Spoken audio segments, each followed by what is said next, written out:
we were asked to come and share from an Auditor General's perspective the role of political leadership in effective oversight and financial accountability.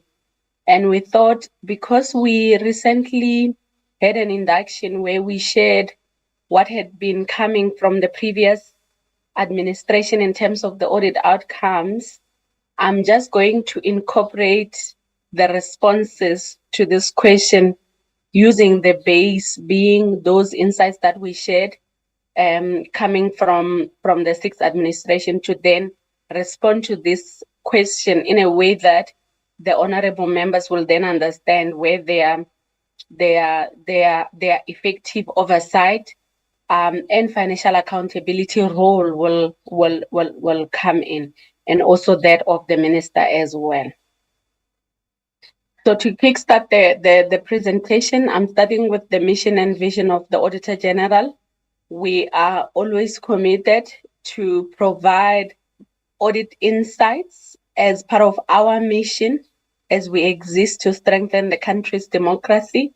And we have a responsibility to enable oversight, which is what I'm going to do today by sharing the audit insights and the perspective of the audit lens, enable accountability and governance in public sector through auditing, thereby building public confidence. I just want to move this thing, which is distracting me a bit, to the bottom. Yeah. And then we obviously have a vision to always be recognized by all stakeholders as a relevant supreme audit institution in the country that always aim to enhance public sector accountability. And I hope that when we are done with this conversation, this vision will have been also fulfilled.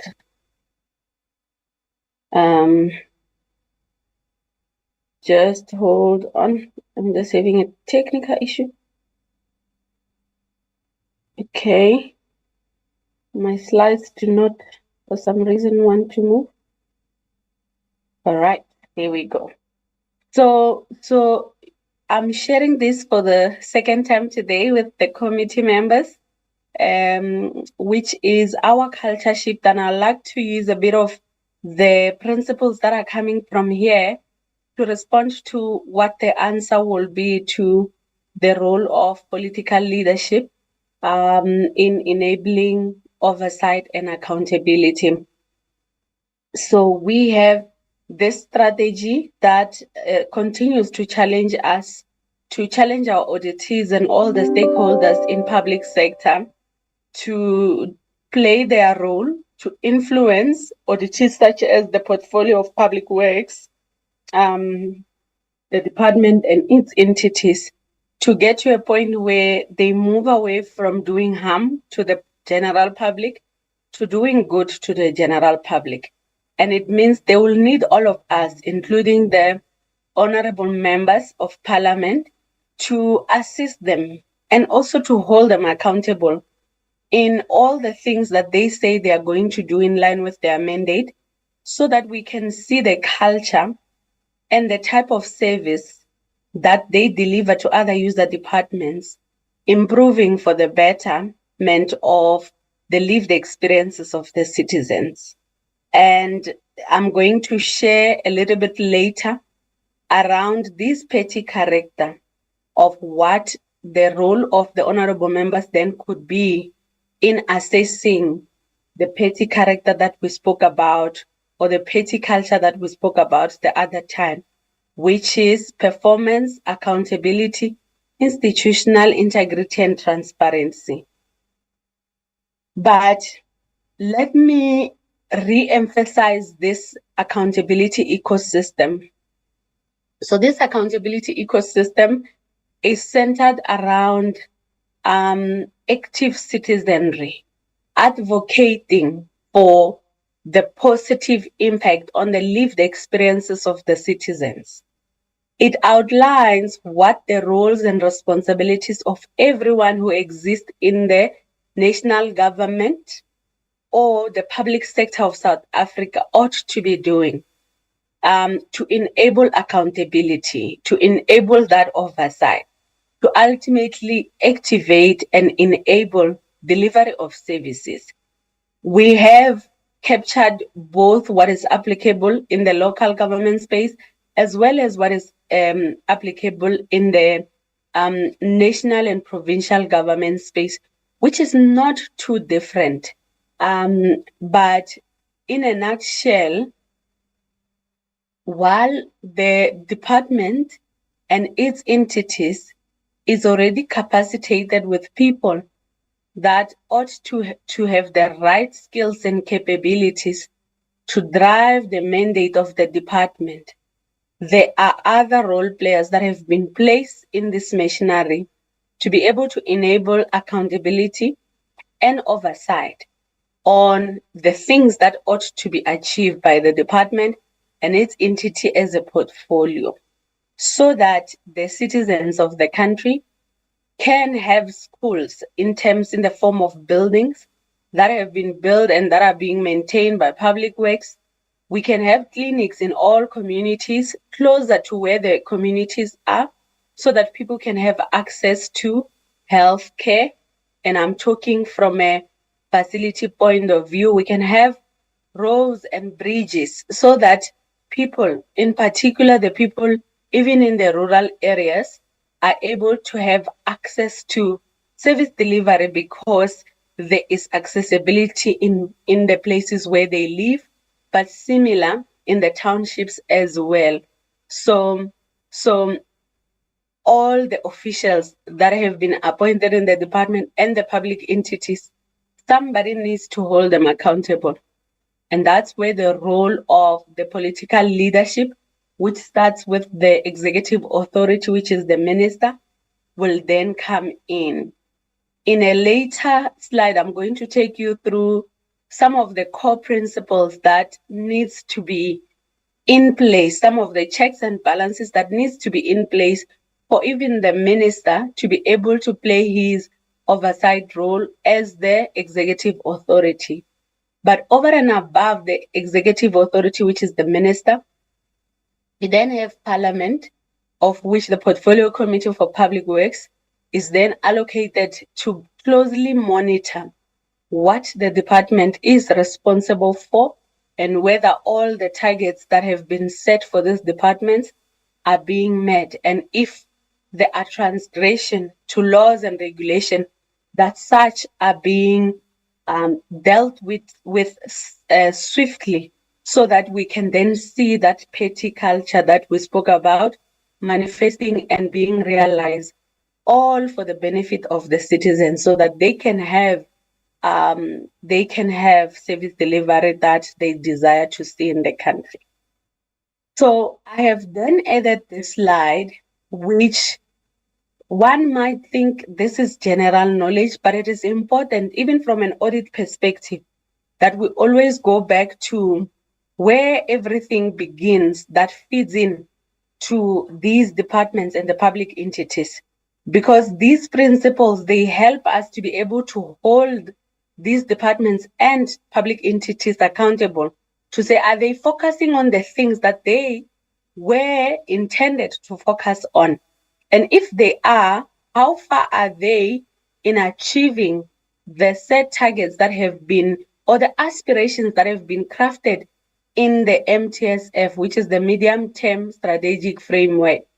And if there is a link between the National Development Plan and the MTSF, and we then see the oversight by Parliament that is considering the policies, reviewing the policies that are being reviewed, and holding the department and its entities accountable on an annual basis, then we are likely to then meet those aspirations which were crafted in the NDP, which continue to be re-emphasized in the MTSF in every 5 years.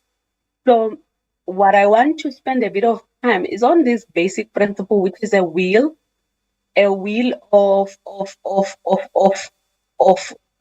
planning, budgeting, monitoring, and reporting cycle of government, where we are saying if these 4 things are done and they are done properly, we will see departments such as this one together with their entities, being able to fulfill their mandates in a way that will be impactful to the citizen. The first focus and where the role of the honorable members will come in is in the crafting of the 5-year strategic plan.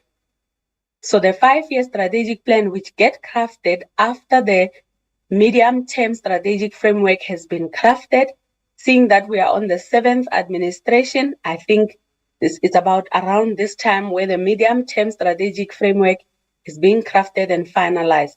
Once that is done, the department and its entities will craft a strategic plan which will shape how they are going to perform and what they are going to focus on in the next 5 years. It is important that the political leadership as well is able to hold the department and its entities accountable and hold them honest to ensure that the things that are finding expression in the strategic plan are things that are aligned to what they said the 7th administration was going to focus on. Otherwise, if there is no alignment, we are going to get to the end of the 7th administration and all the priorities that were included in there and allocated to this portfolio will not be achieved. So from a planning perspective, that assessment of the link of what then finds expression in the 5-year strategic plan is a responsibility that also sits with Parliament, as these documents will be submitted to Parliament to approve. The same from the strategic plan, then on an annual basis, there will be annual performance plans and budgets that will be presented in Parliament for tabling. And it is important that in those annual performance plans, the aspirations that have been crafted and agreed upon in the MTSF, as well as the strategic plan, are finding expression.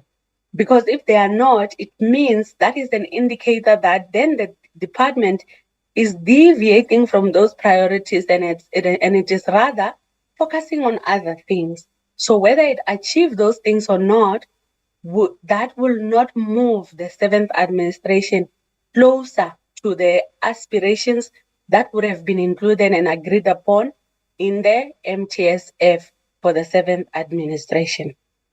After the annual performance plan and budget have been tabled in Parliament, it does not end there. Those officials in the department and public entities who have been appointed there with the right skills and capabilities need to be held accountable on a quarterly basis. So they are required by law and the legislations to prepare quarterly reports to reflect on how well they are performing on the things that they said they were going to do in the annual performance plan. This is to prevent surprises where you find that some of the targets that were set to be achieved by the end of the year are not being achieved. So if there is oversight, either from the executive authority or from the oversight, which is Parliament, the portfolio committee, you are able to see those gaps even before the year end and ask for interventions on how those gaps are being closed if performance is not happening on a quarterly basis. And if there is a misalignment between the spending, where you see that the spending seems to be moving, but the actual achievements that are being reflected on in a quarterly basis is not moving, you are able to then ask the right questions and seek for answers as to why the performance is not moving in the same level as the budget is being spent. And then lastly, if these are done properly, we are then able to get to the end of the year where we have the annual report that reflects the performance of the year. And based on how the achievements over the targets that were set would have been reflected, the portfolio committee is then able to hold the department together with its entities accountable. So if they said they were aiming to achieve a certain number of targets in terms of buildings that need to be maintained. At the end, did they maintain all of those buildings? If maintenance was not done, what is the reason? And interrogating the reason as well.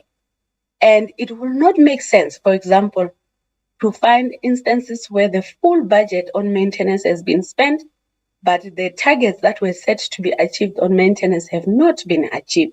So such information, if it is in place, it enables oversight bodies such as the Portfolio Committee, as well as the minister, who represent the political leadership, to be able to interrogate these documents and seek for accountability and ensure that there is consequence management.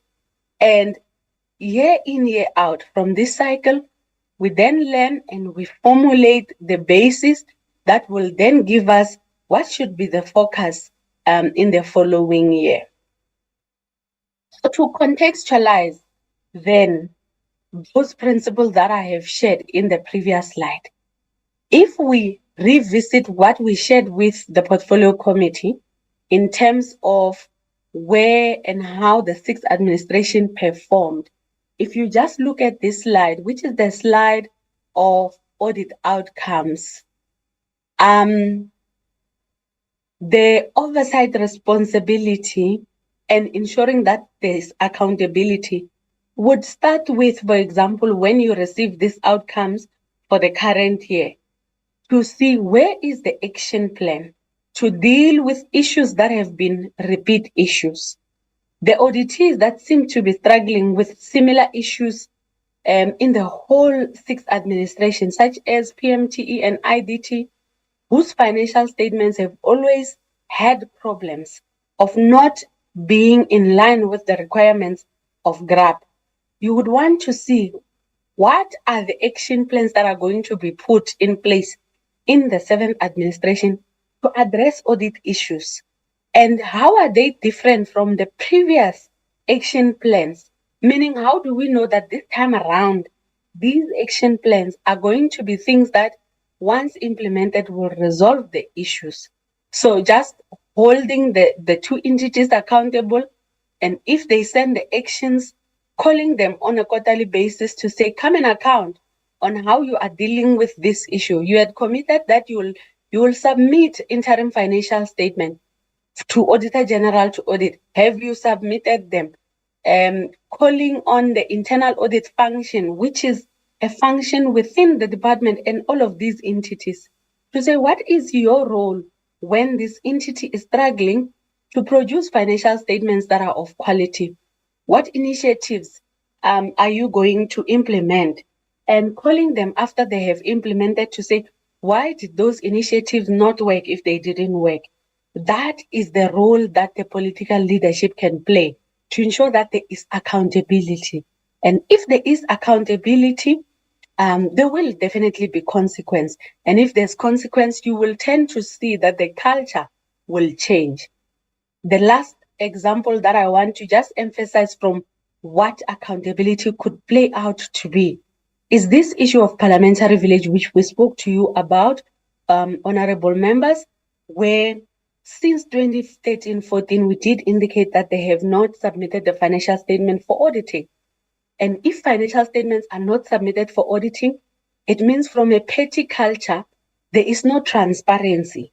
And without transparency, you won't be able to assess the other elements of petty, which is whether performance is happening in line with the mandate. You won't be able to see it because there's no financial records.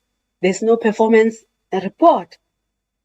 So you are not able to then exercise your accountability or oversight role without financial statements that are subjected to the audit. So the critical thing that the honorable members can play in this is to call for this behavior of parliamentary village to change so that it also starts to prepare financial statement. So whatever actions that lies with the minister and the DG that needs to be implemented to see this being turned around, it will then be important that this is done. You push for that until you see that the first set of financial statements have been submitted for audit. If things are audited, there's transparency. then you are able to know what is it that the department or the entity is struggling with, and where can you intervene? Who do you need to hold accountable? Who do you need to follow up on actions to be done differently? And transparency also calls for, commending those who are doing well, such as the CBE, that have consistently been able to demonstrate that they do the basics, that they are able to produce quality financial statements. So the information will also tell you which ones should we worry about, which ones should we not worry about. From a performance against targets, the role of political leadership will be in twofold. Let's start with CBE. You would have seen that in the previous slide, they obtain a clean audit for the whole duration of the sixth administration. But when you look at this graph, they also seem to struggle to achieve some of their targets. So accountability, calling for accountability will be to want to understand from the CEO what could be the challenges around not achieving 43% of the targets that are set for CBE if it is able to produce an annual performance report that is credible. And what is the impact? Which indicators and targets are those that are sitting at the 43%? What is the ripple effect of that on the citizen? What does it mean to this construction industry or the built environment? Same with CIDB. Accountability or the role of the political leadership will be, if 100% is being done, what is it that CIDB can do differently to deal with the construction mafia issues, to deal with the significantly delayed projects, to deal with contractors that continue to fail to deliver quality infrastructure? Does it mean their mandate, they have exhausted everything to make them to be more impactful? So you can still have the conversation. The picture that is shown by the department, definitely accountability for the department to lead from the top, for the department to demonstrate exemplary leadership as well towards its entities. If it only achieved 20% and then 80% is not achieved, it has not sent a good message because the budget would have been spent. So they will even say that 86% of the budget was spent, but look at the targets. They were only achieved at 20% rate. So it is to say, what is it that the portfolio is going to do differently? What is it that the department is going to do differently to make sure that there is direct translation of money being spent to targets being achieved, that we can point where money was spent, what it was used for? Because behind these targets, you will find the planned maintenance that was supposed to be done, or the planned condition assessments that were supposed to be done to then determine how many buildings should be subjected to maintenance. It will be talking to the number of projects that are completed within time and within the budget. And if they are not being achieved, it means the rest of the user departments are suffering the ripple effect of failure to then achieve such targets. Same with this one. So I already spoke to performance information, but I just want to emphasize this picture as well. It says, yes, for these entities that submitted the annual performance reports, there is transparency. At least we can tick that there is transparency, but how credible are those reports? So this slide is about saying there's findings. When the Auditor General evaluates the annual performance reports, we pick up findings, we pick up errors, we pick up that the achievements are not reliably supported by things that really took place. So the evidence and what has been reported as achievement does not always talk. And this will then call for an action plan to do things differently. What should change from a system and tools that are used to collate information to support the achievement that would have been done throughout the year. So this picture is very crucial because it means behind the quarterly reports that would have been shared in Parliament, when it gets to the auditors, all of that information might not be credible because some of them were found to have findings which could not be resolved. And based on the historic information, you will see there that Public Works and IDT always have material findings that they are not able to resolve on performance information, which is worrying. On the compliance, so institutional integrity also speaks to, complying with laws and regulation from a petty perspective.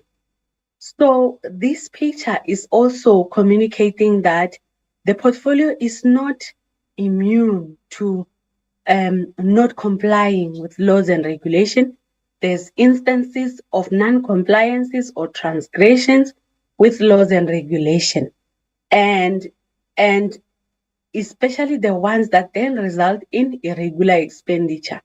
So it is the most important thing here is while there is irregular expenditure that is in the system, what is being done from a consequence management to deal with this irregular expenditure, but also to send a message that these instances of irregular expenditure are not tolerated in the department and its entities. What is being done differently to prevent these issues from reoccurring? So yes, irregular expenditure does not mean that, money was lost, but it means laws and principles are not being followed when procuring some of the goods and services that this portfolio is responsible for. And that is important that it is changed, that culture is changed. You don't sit with a culture or a portfolio that consistently incur irregularities. And then from a construction point of view, even on the 10th, we are going to share a number of insights with the portfolio committee because these insights talk to the ultimate service delivery. These are the insights that connect our message to the lived experiences of the citizen. And we share insights of work that we do on infrastructure, not only at Public Works, but at Public Works, at transport, at human settlements, at water, so that all these entities can appreciate, all these sectors can appreciate the role they play in the country to turn around the state of infrastructure, but also to maintain the current infrastructure, because there's so much money that is channeled towards infrastructure that ought to stimulate the economy.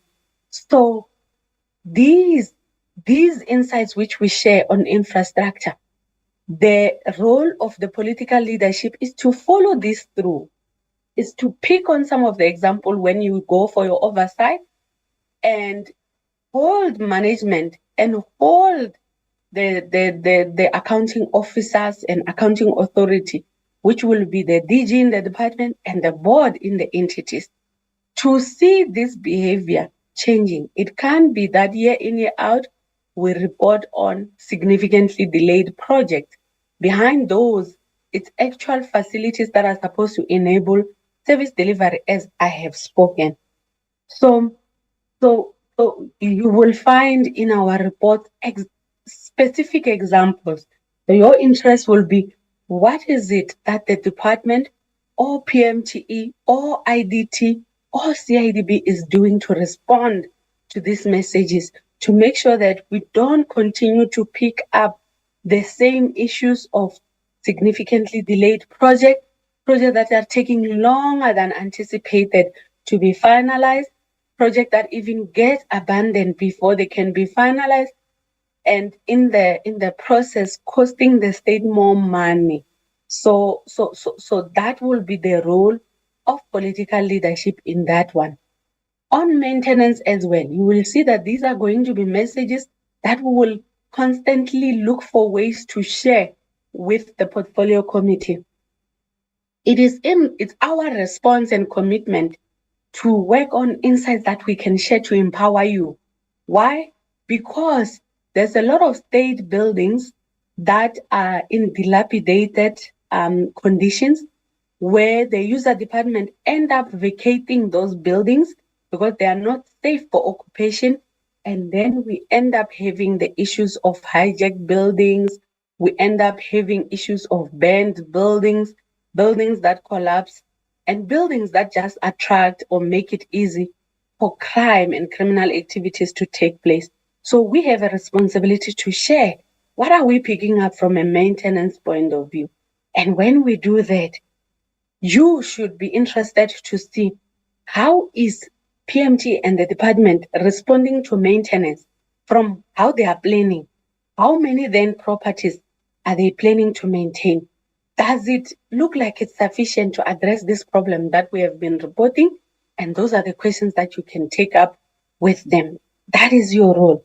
You can call the department to come and answer on that.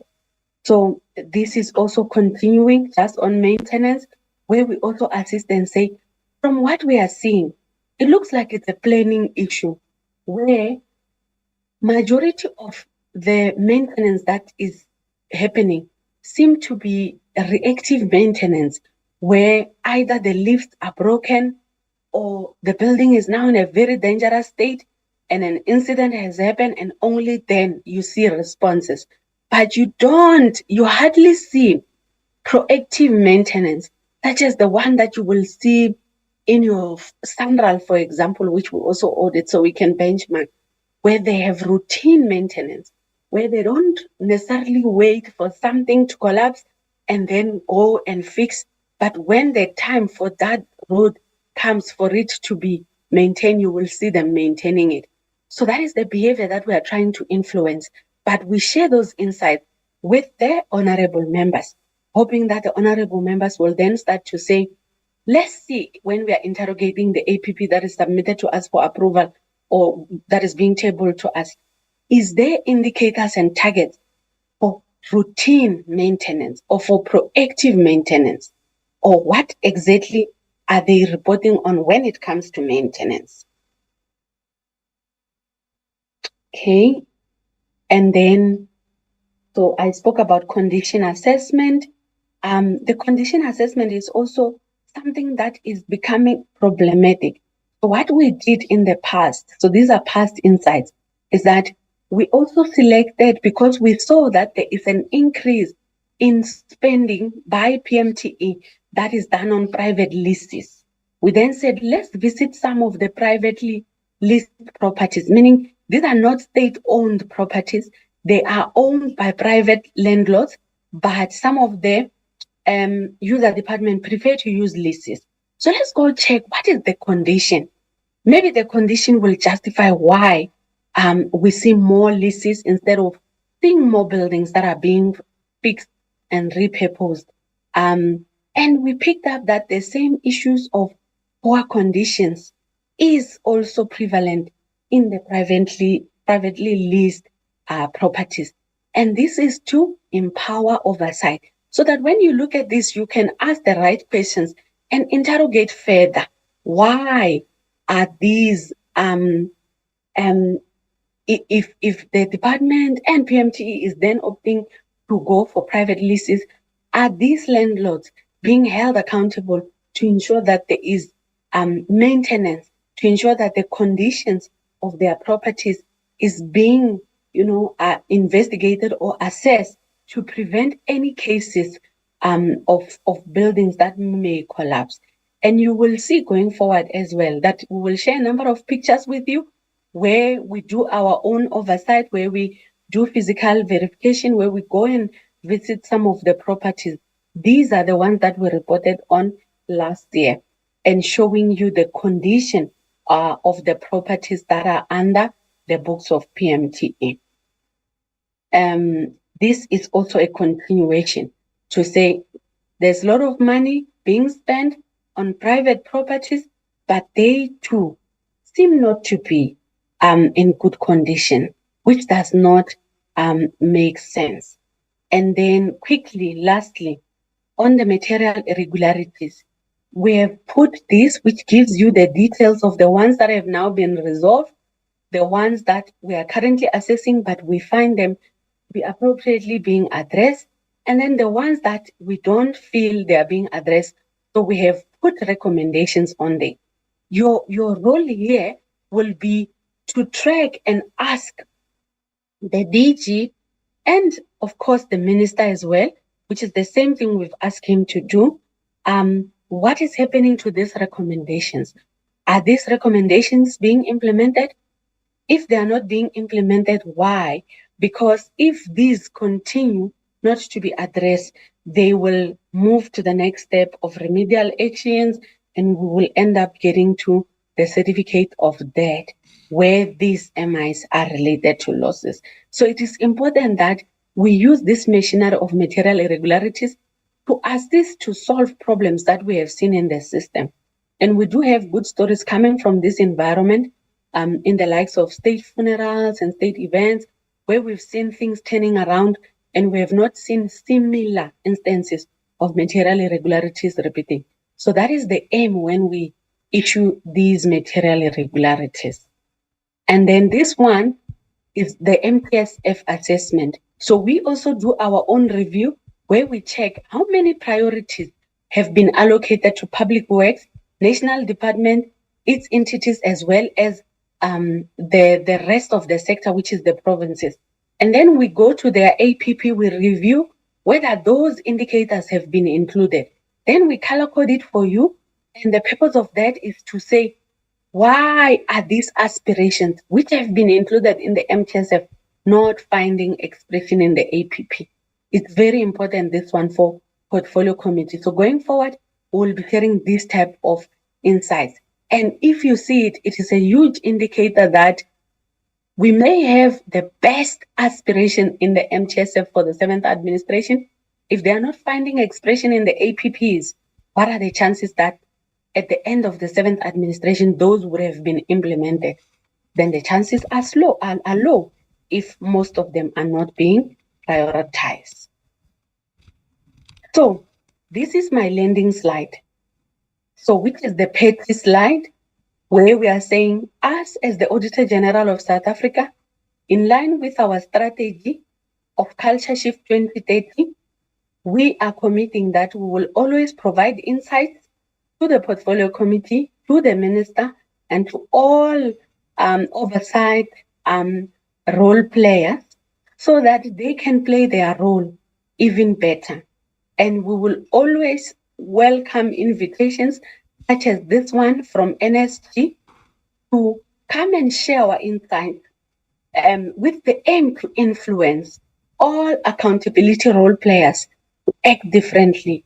And when we are on the audit, if we pick up transgression and material irregularities, we will always make sure that we use our teeth as part of enforcement to raise those material irregularities.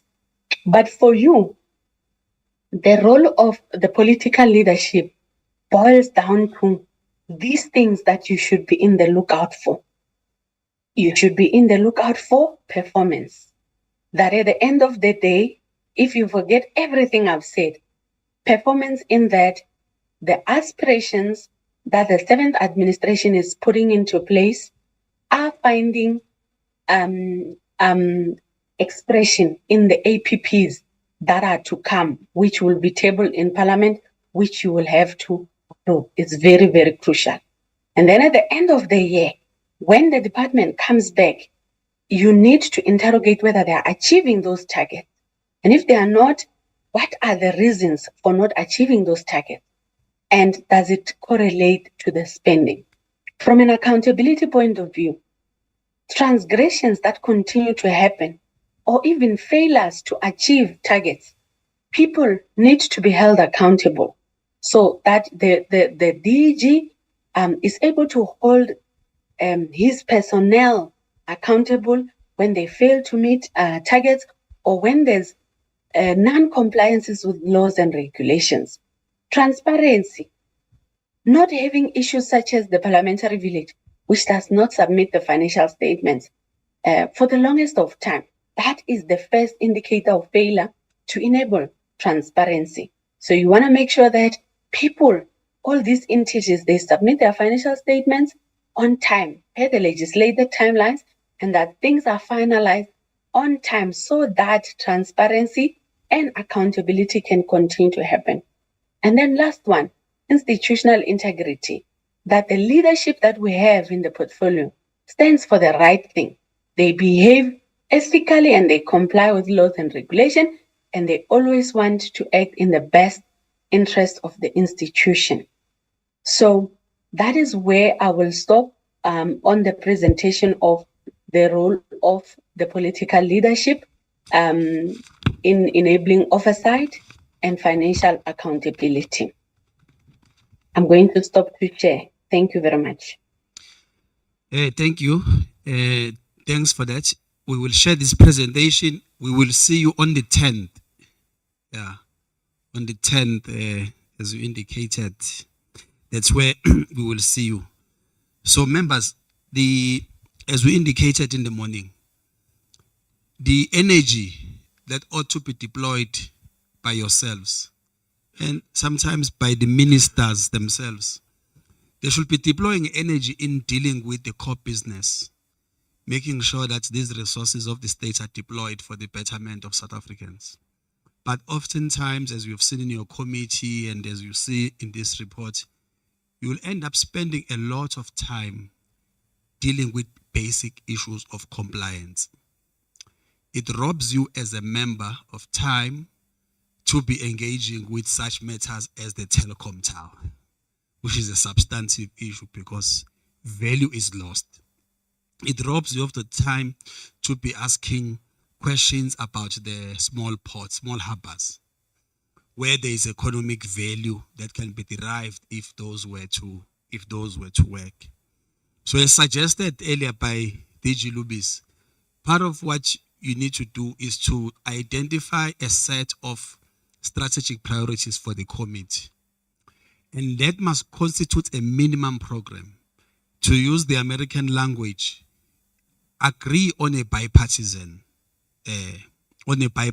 program. Where, because the picture that you see here, it doesn't matter what political colors we are wearing.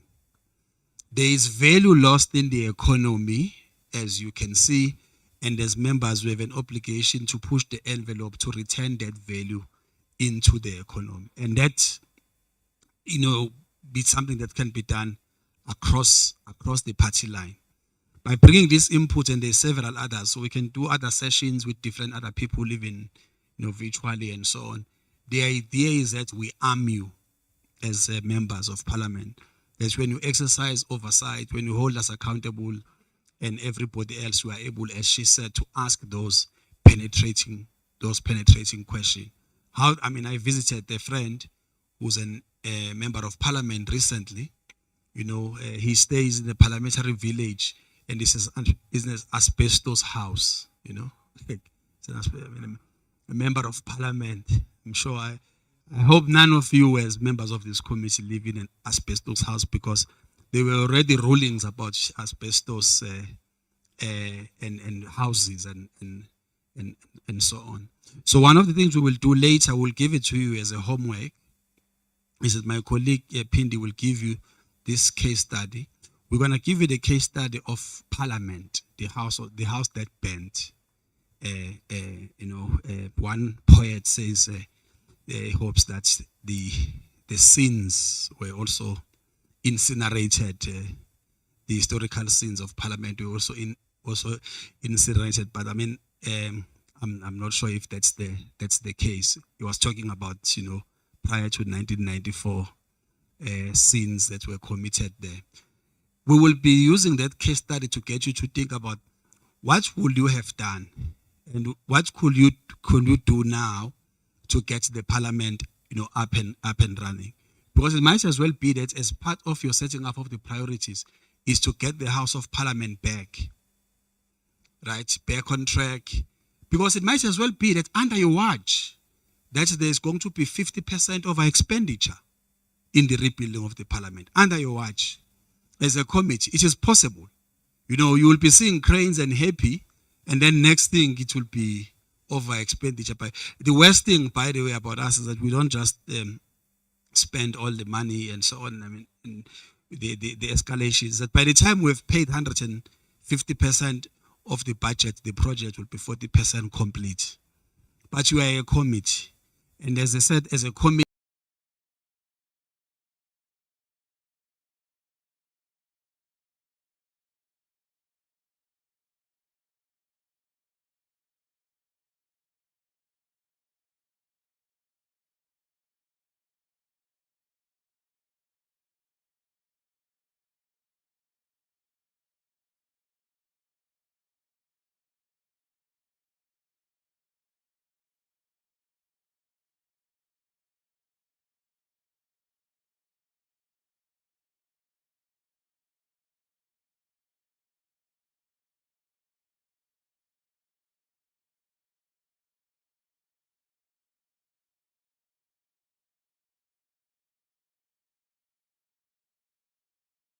we manage ministers, we manage you as well as MPs and MPLs. Even in council, I mean, mayoral committee gets a report 2 hours before a meeting, and they preside and decide. Those are our tricks of survival as bureaucrats, especially if we think the committee is asking too many questions. So the manager the information, we have clutch you, the year is over, goodbye, see you the following year. And then you forget about it, then the new term starts, and you know, after SONA, and then we continue from where we left off. So that is the whole organizing idea. That to like you might have seen the hearing after the Trump incident in Capitol. You will have seen those members of parliament who were probing the head of the Secret Service. They had the information. They had the information. They were able to ask those penetrating questions because they had the information. In the end, she couldn't answer, and then she stepped aside. That is the best way in which you can exercise oversight through information. Finally, from me, we've dealt with issues of oversight. We've tried to escalate it. Your responsibility is oversight. Your responsibility is to make laws. We've indicated earlier, you can make laws. You can initiate laws. As a committee, as individual members, you don't have to be knocking at the office of the minister and the deputy minister to persuade them to. You can do so. It has been done before. There's several other laws that have been done like that. Thirdly, you have a responsibility for public participation by enabling South Africans to participate in democracy through public participation. So you need to think hard around how will you enable for that to happen, because South Africans, I mean, those people with the Small Harpers project delaying, there are small fishermen and other people there who are being disadvantaged by it. How are you going to open space for it? And lastly, that as a committee, you can also do advocacy. So when you are engaging with CBE and others, like those institutions DG Lubis was talking about, you can advocate there, like for transformation. Why do we have fewer women as registered engineers in South Africa? You know, you could do some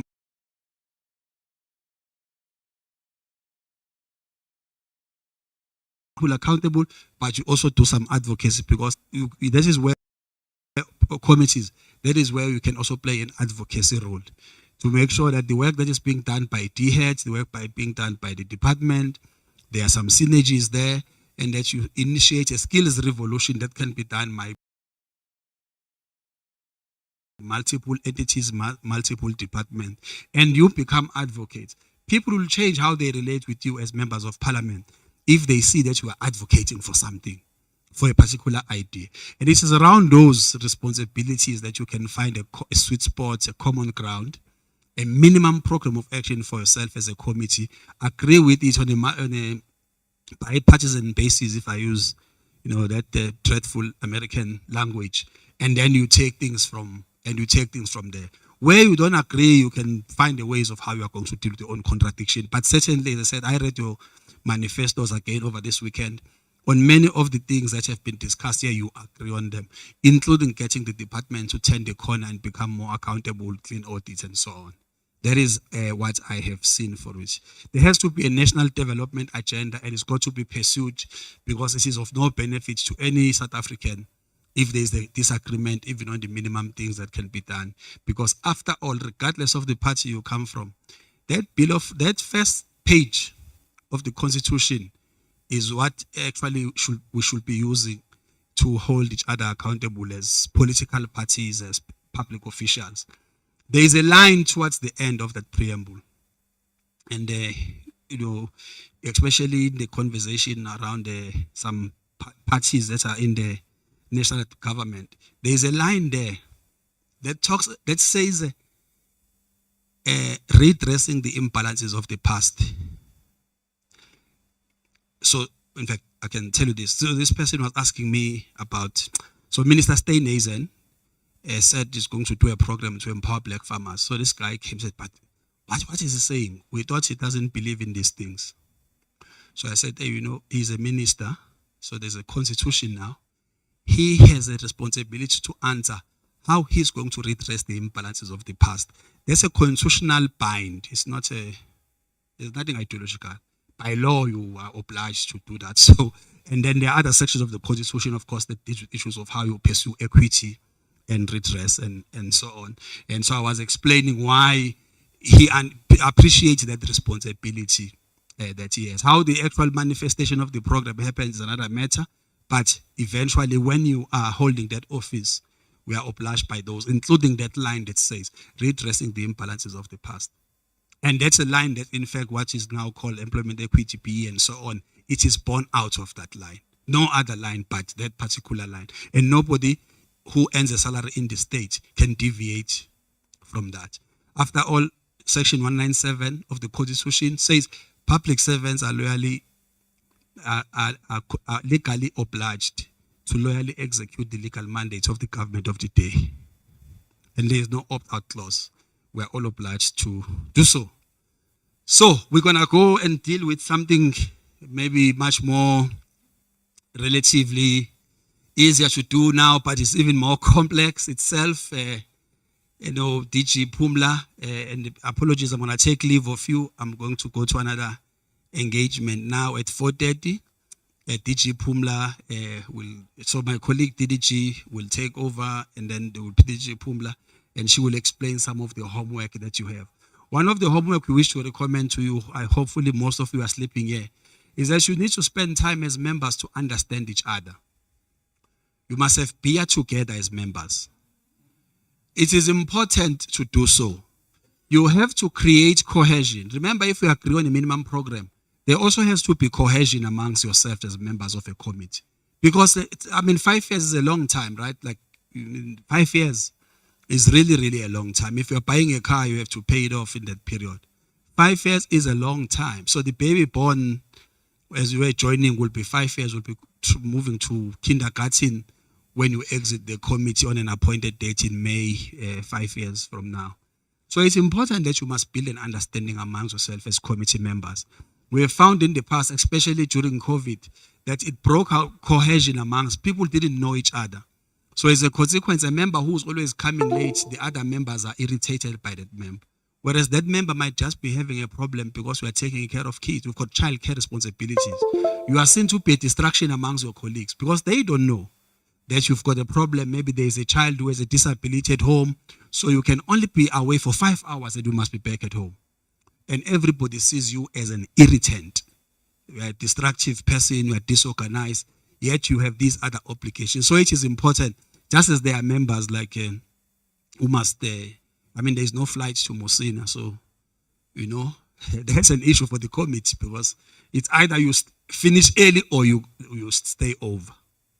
Right? And then the colleagues are stressing about the budget. Just as there are colleagues who may want to be going to, KZN and everywhere else. There were members who were saying Public Works mustn't give them accommodation in Pretoria.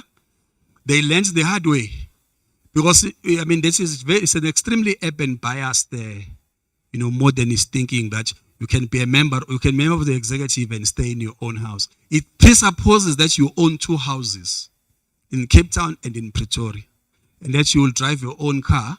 If you drive your own car, it's okay. As teachers, we are happy you do so, but you won't claim You won't claim a cent because you're driving your own car. Because people misunderstand what it means to be a property of a state. Because you are a property of the state, even yourselves as members of parliament. That's why the state shackles you, which means you must be available as and when you need to be available, because the state makes those provisions for you to be driven and to be accommodated, albeit in an asbestos house.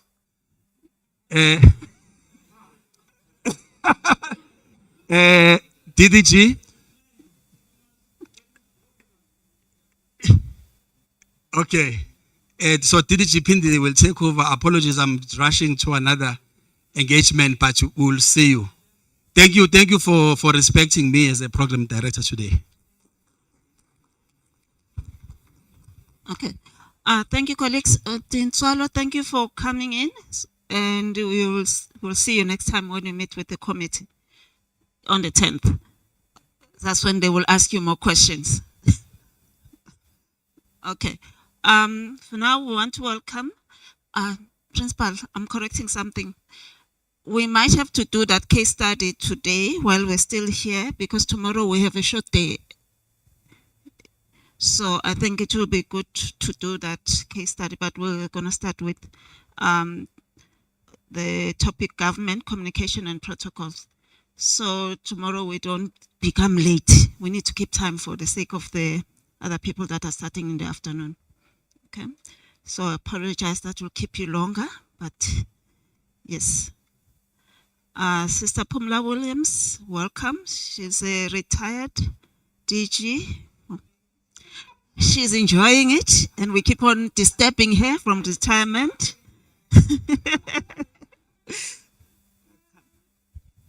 Good afternoon to colleagues. I'm always expected to be in the Lala class. You know what is the Lala class? The afternoon one. But I want to promise you that I only have 6 slides. And I'm going to try and talk to the slides. But before I start, I thought I should say 2 things.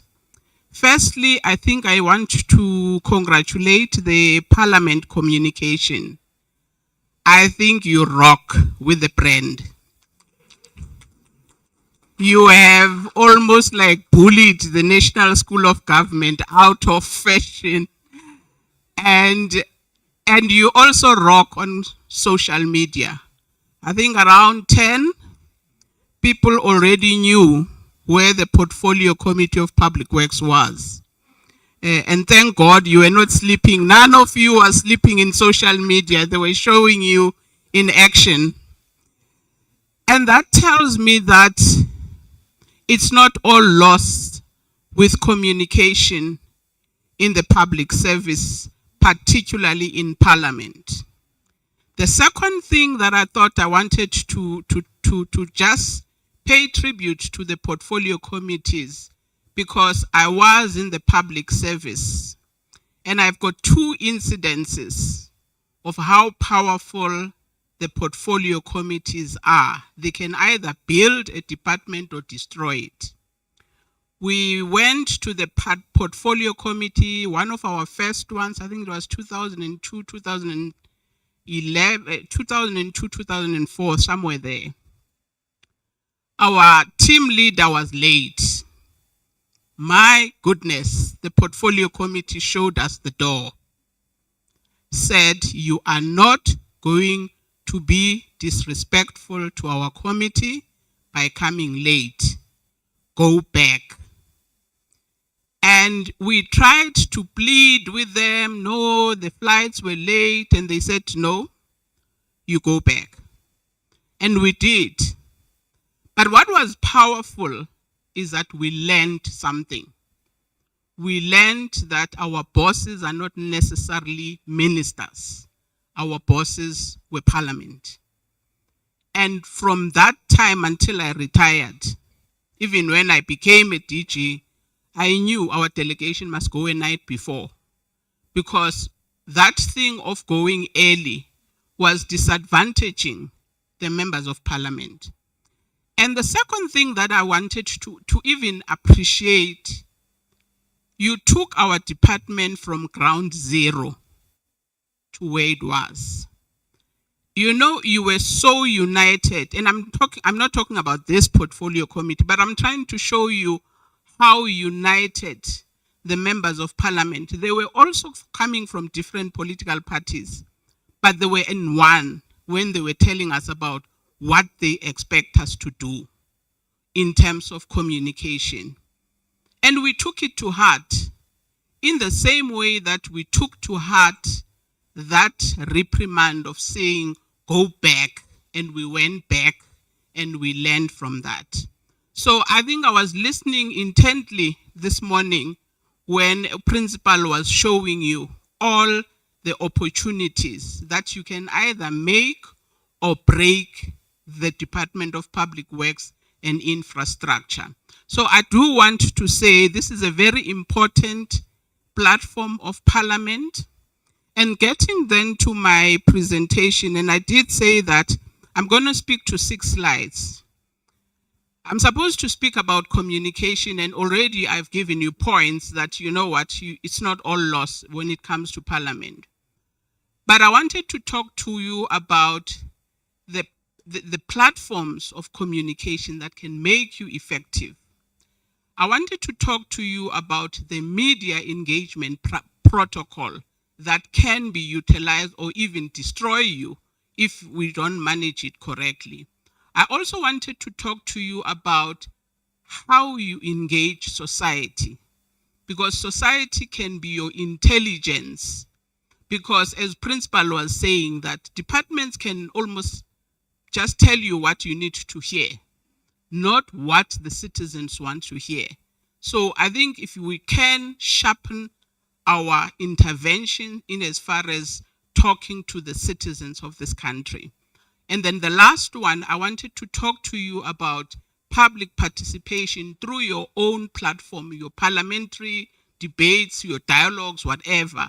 I wanted to also share with you some of those experiences. And also, I wanted to talk to you about firstly, I thought I should flash that. We are very, very clear when it comes to these building blocks of the South Africa, the parliament we have, that our parliament is very clear that whatever you guys do, you want to facilitate the public involvement to the whatever that is taking place in parliament. You are also very clear as parliament in saying our strategic emphasis and outcomes that we are expecting is to ensure that there's effective public participation, because that's the only way you can strengthen our democracy and also strengthen government accountability, because it is all about strengthening government accountability to the citizens. And lastly, I thought that one of the important things that you do is what you were reflecting about in the morning, providing the oversight accountability, and that's what we were expecting you. I am going to talk not all the effective principles of communication, but what I've done, I've selected the most important principles of communication derived from the constitutional values. Our constitutional values talk about human dignity. They talk about accountability. They talk about responsiveness. And all of those, the openness, all of that hinges on you strengthening your communication.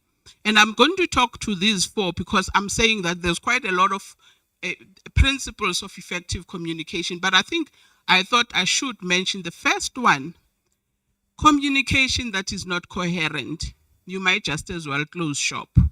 Because if one portfolio committee member on a program that you all agreed on, and then you go and speak left, and the other portfolio committee speak right, on the same principle, you can't then say you are having an effective communication. So it is going to be very important that you strive to be coherent in the messaging that you seek to communicate. And I think it goes to even your political parties.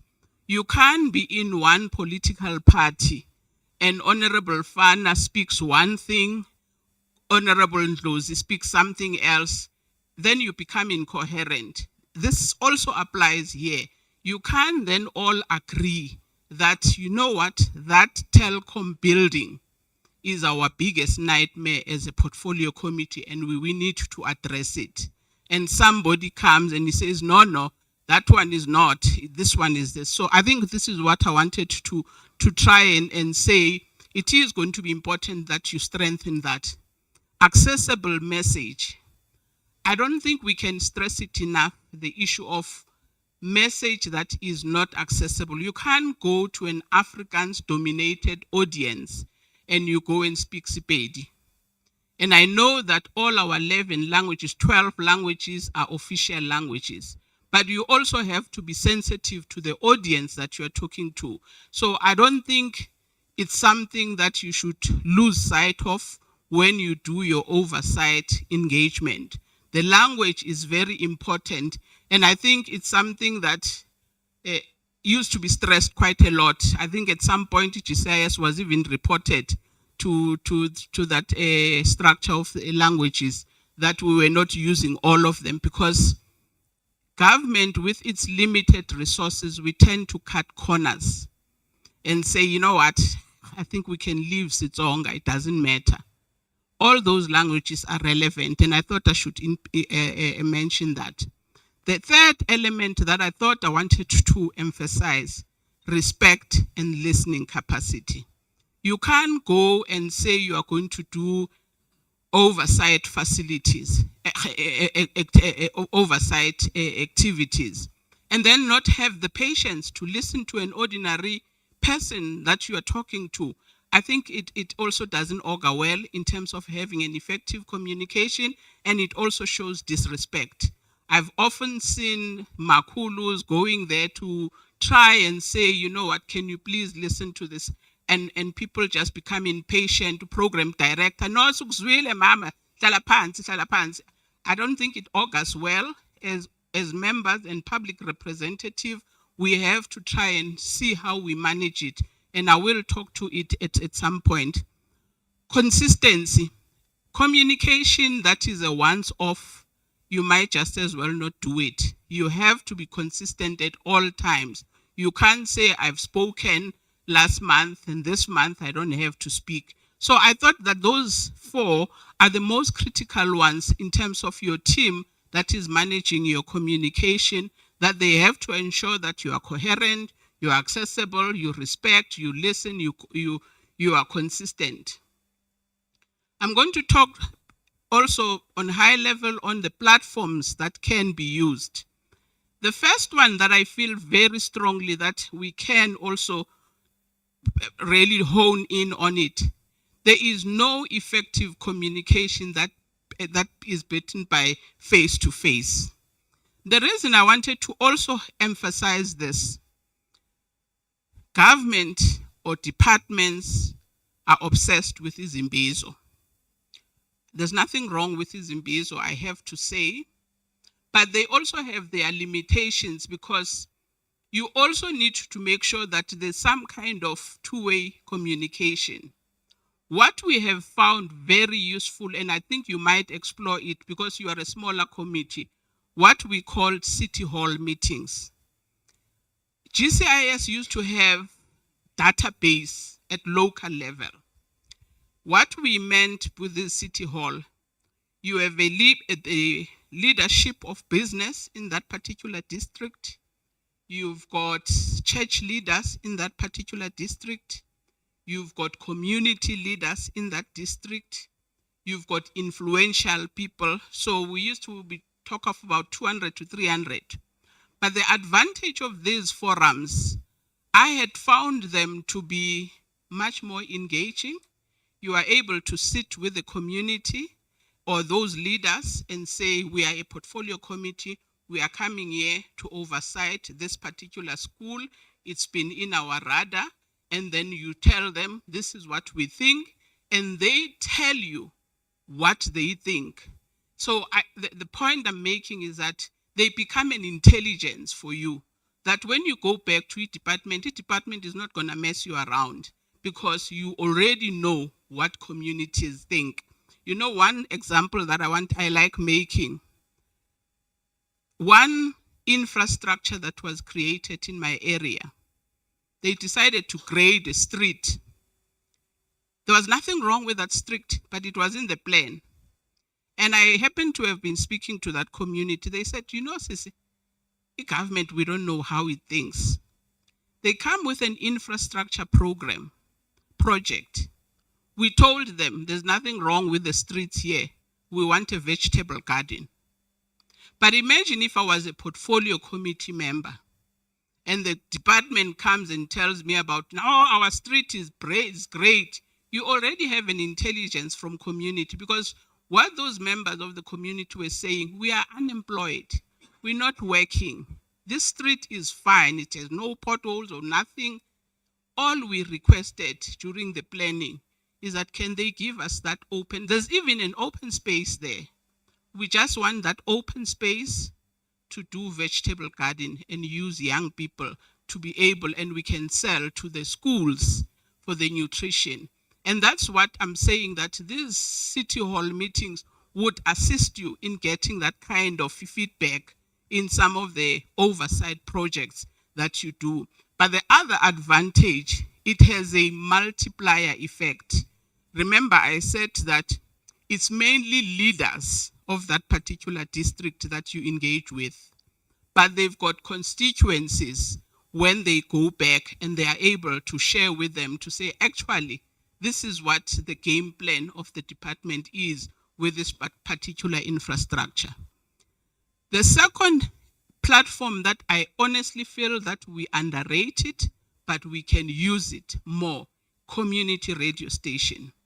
Right now, we've got over 200 radio.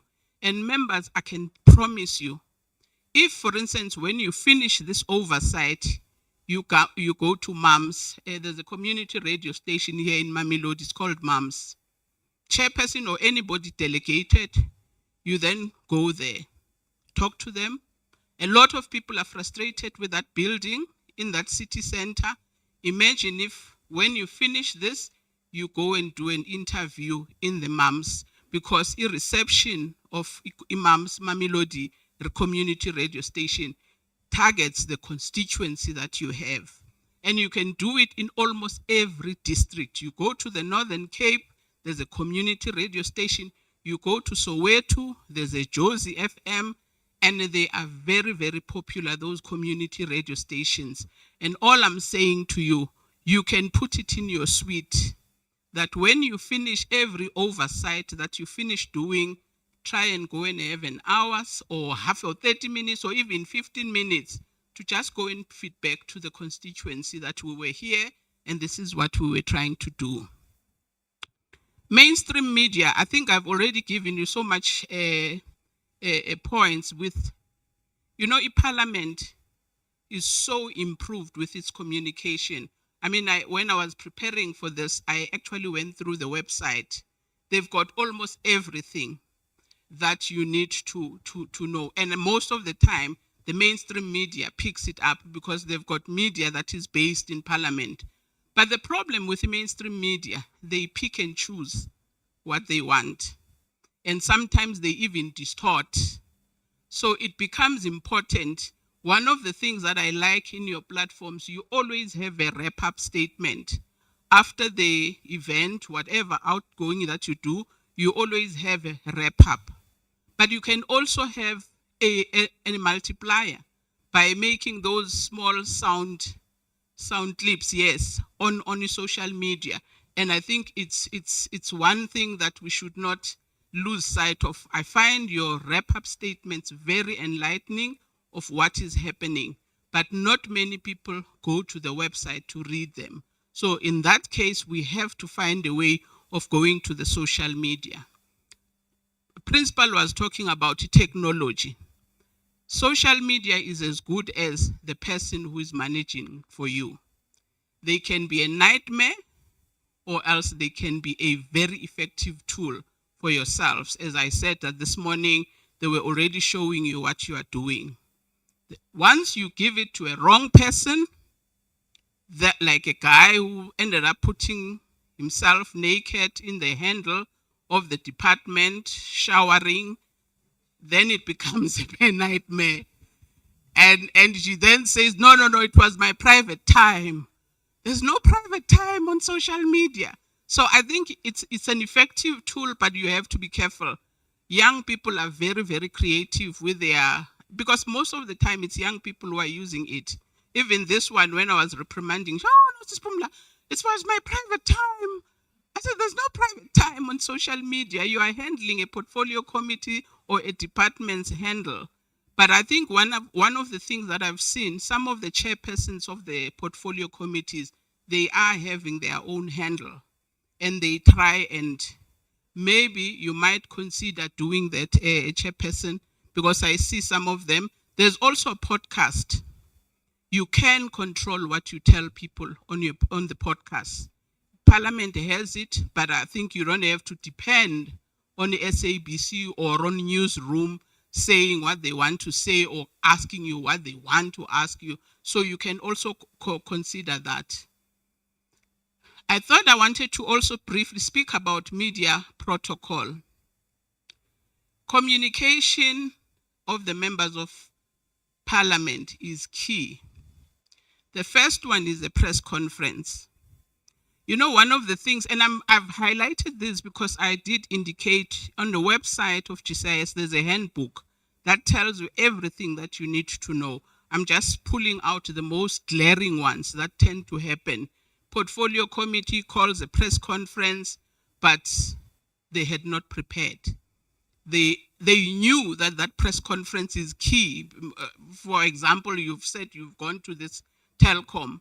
You must know that the journalists are going to harass you about that project. They are going to be asking you all sorts of questions to say, what were you doing for this building to get to this point? You know, they will ask all those things. All I'm saying is that call a press conference when you know you'll be in charge, not the journalists, because the journalists can actually throw you completely off guard. So all I'm saying is that select media statements. I find your media statements very informative. Some departments would always issue a media statement that is not current, that is badly written, that the statement itself becomes a story instead of the actual into ofuna uthetha ngayo. So you know what I'm talking about. You know what I'm talking about. But I think it's just those things that I'm trying to alert. Interviews, my favorite ones. Members, whatever you do, interviews are similar to your rituals in Parliament. If they've given you, Fana, you are the favorite for me today. If they've given you 5 minutes, you try and make sure that you squeeze your into to that 5 minutes. It's the same with media. Media, when they are calling you for an interview, please pull your sound bites at the top. And the show, you know, whatever I'm saying, if they run out of time, my top things are there, and that's it. Because what they will do, they'll cut lessons. So all I'm sensitizing you, prepare for that interview, do your sound bite. When I started in government communication, I used to record myself. My kids used to think I'm crazy because the lady who was training me had told me what is a powerful sound bite for the radio, what is a powerful sound bite for the TV. And that's what I used to make it my ritual, to record myself and check whether do I fit that 60 seconds, do I fit that? And when they ask me for an interview, I ask them in advance, how much time do I need? If it is going to be 1 minute, and I know the content that I need to convey is not going to fit, I might just as well say, no, I won't be able to do that with 1 minute. Rather than negotiate a bigger slot, rather than to be given 1 minute and then a cut, and then it becomes a clumsy thing. So I thought that I should highlight that. Do not do the interview if you are uncertain. I've cancelled a number of them during my time. If I feel an answer, this thing, you can't spin it, you mess, and there's nothing I can say about it. Just simply say, I don't have an answer. So I don't do it. Or else at times I've tried to look for information and I don't find it. I think it's better not to do it than to lie. Because I think the thing that makes you lose the trust from your audiences or from your citizen is lying. And you have noticed when he lies, so once he starts, you see, the point I was, the thing I was coming to, it doesn't have an answer. So I think I was trying to sensitize you to that. And the last one, you are all supposed to be united in your program. The script must be one. I think it was the previous speaker, or Dr. Lubisi. When you agree, because sometimes, yes, one person speaking, sometimes you don't diversify. I'm just making an example. If Imams wants to take you on, the Midrand Community Radio Station wants to take you on, SABC Umhlobo Wenene wants to take you in, you are invariably going to have more people. But the key thing is that script senu must be one. Once the script is disjointed, then you lose it. So all I'm saying, I'm emphasizing on the media engagement, try and have one message. Many voices, but one message. It then becomes impactful. This is the one that I also think is important, directly engaging with the citizen, what the protocol should be. The first one, which politicians are known for, late coming. Man. Late coming, I think it just doesn't show any respect for the audience. You can't say everybody should be in a venue at 9 o'clock and you pitch up at 12, Bantubenkos. Because people then tend to say the members of parliament don't respect us. So I'm appealing that late coming, and if you are going to be late, because these things you don't plan for them, there's an accident or if flight is late, don't jump in and speak as if akwenzekanga nix. Apologize. Apologize. You lose nothing by saying, I'm so sorry. I've been in a situation where I just saw a minister coming in, walking straight to the podium, 3 hours late, tetanje, as if nothing has happened. And she had to be called to order by an old man who was sitting there, and he raised the hand and he said, oh, yini minister, you think just to tell and you are going to lose it. So all I'm saying is that let's respect the citizens. Let's try and not be late whenever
At least even you get a database, nibathumele email, because most of them were talking to them on my email, because most of these community leaders, they've got emails. Commit to say, you know what, we don't have an answer, we'll come back to you and we will send the response. In smaller influential, I've already spoken to smaller influential groups. This is the one that you probably know it better than me, but I'm going to tell you from my perspective. You know, since the virtual platforms came into being, this has become a terrain for involvement of the citizens. And I do find that there are certain things that sometimes some of the members are not conscious of. We watch you on television when you are on the virtual platforms. The public are listening. The public are watching. Somebody forgot to switch off the camera and he was having a towel with a naked top, and then he was walking, and then the chairperson had to say, "Honorable member, close the curtain." So all I'm sensitizing you is that virtual platforms have made it a public terrain. When you speak to the citizens through this platform, you need to be aware that there are those who are watching you. They are not watching you because you belong to a particular party. They are watching you as a lawmaker, and that you are their representative, you represent them. So as long as you are conscious of that, credible message, be mindful that you are talking to South Africans. The moment you are in parliament, leave out that, no, I'm only representing my constituency, the ANC. Most people change allegiance just by being impressed by a member of parliament.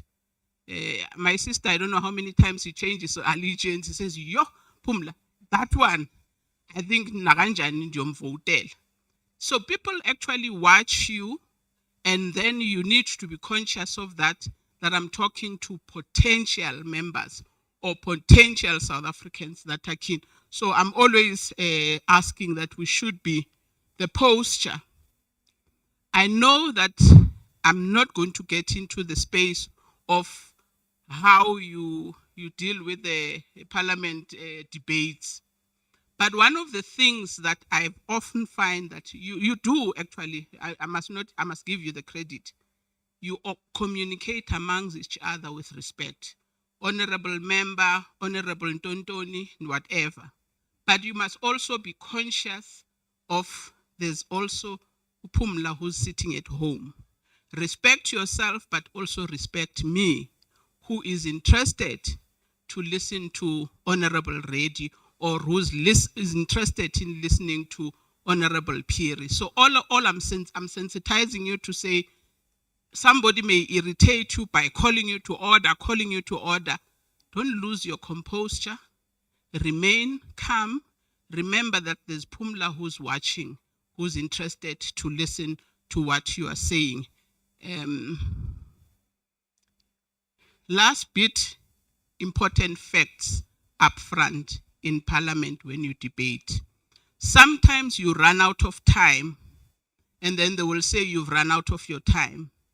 I'm sitting at home. I may not have your actual submission because normally you write these things, but I'm not going to benefit because it's going to be difficult for me to go and rummage through your submissions and look for but I've missed it because you were stopped. So I try and appeal that try and keep your facts as important to be at the top, so that when you run out of time, at least I haven't lost the gist of what you are trying to say. Keep the facts up front in the same way I've said the same thing in the thing. And that's all I wanted to share with you until we meet again.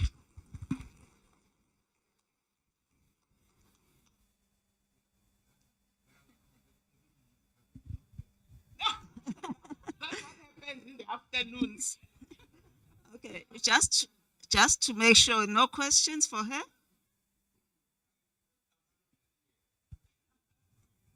Okay. No, it's not a question. Let me take this opportunity and appreciate the presentation and also appreciate the advice. I hope the media team, you were listening. She has raised an important fact that we need to do interviews with community radio stations. And I think you have secured that. If not, you must start. And I feel it's a bit bad. I think all of us, we are new to this committee. We rely on the legacy report that we have read, and it looks like it's a bit bad because we made a slight oversight maybe for not meeting the business community around the telecom towers. Or how you call it, but I think it's not all lost. We can still do the community radio station interviews. Nola, facilitate that with the team of communications. The issue of meeting the business community, I think, will be pressed with time. Already our program is packed. But we want to appreciate what you said. We took it with good heart. It was perfect. Thank you.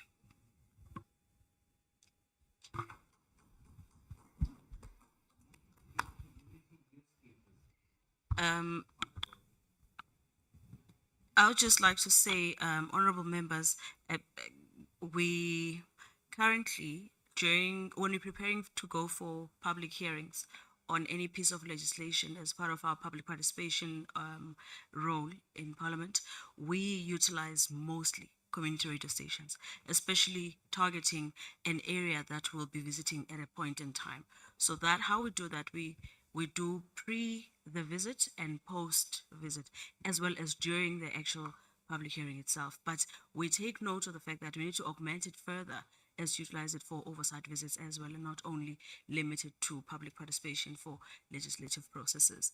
We'll also take note of the proposal by Sis Pumla that we should also consider having those small city hall meetings with business people around the areas where our buildings within the Department of Public Works are not being occupied.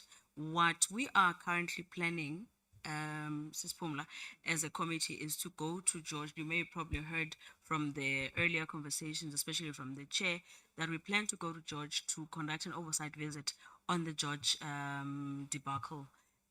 So while we do that, we're planning to take for it to take the shape of a public hearing. So that city hall meeting is exactly that, which will assist us, because those really assist you. Because and I also would like to note the fact that because we haven't been doing much of those except for when we do it in public hearings, then the community utilizes that time to communicate everything that they wish to communicate to the portfolio committee, even though it wouldn't be relevant to the piece of legislation that they speak to, because that's the only opportunity we give them. So we take note as the support team that we should really augment our communication level to include the city hall arrangements in our oversight visit, as well as our daily operations as a committee. Thank you. Okay. I don't think there's anything to add, Pumla. Want to say something?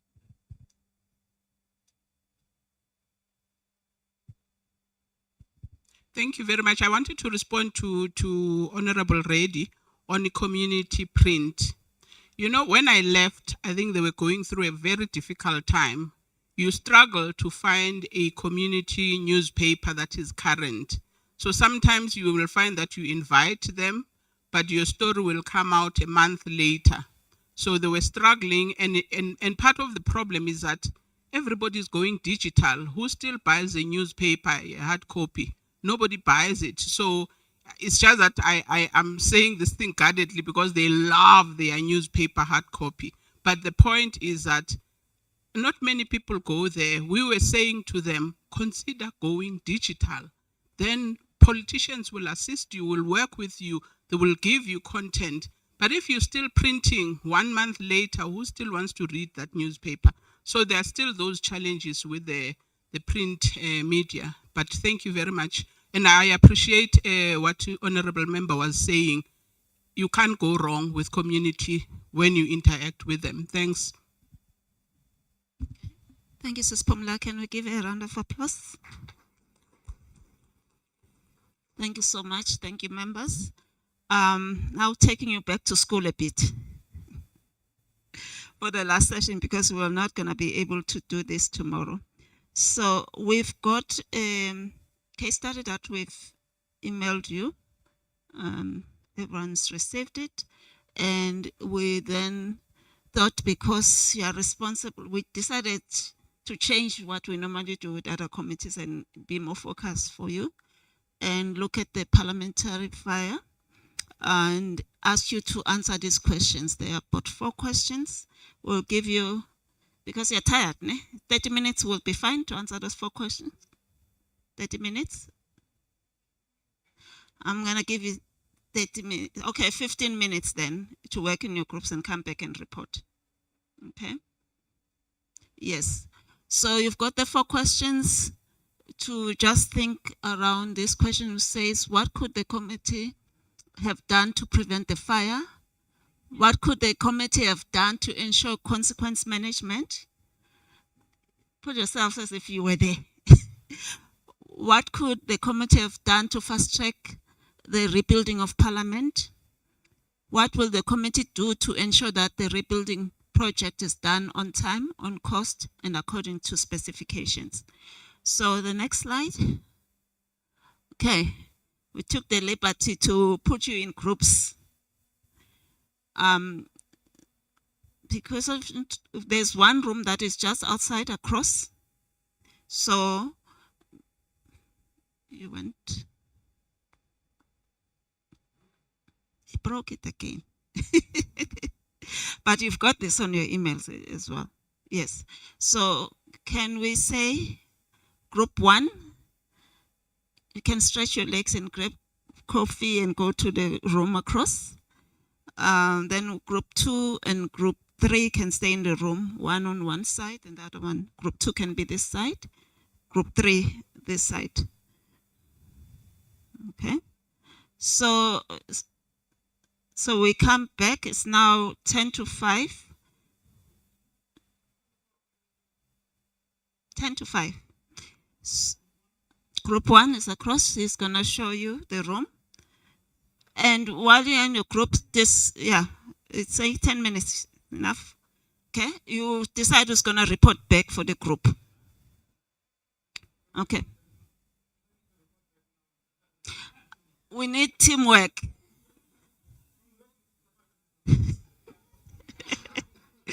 Okay, so it's 10 to 5. Can we be back at 5 past 5? 5 past 5. Thank you.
facilitator.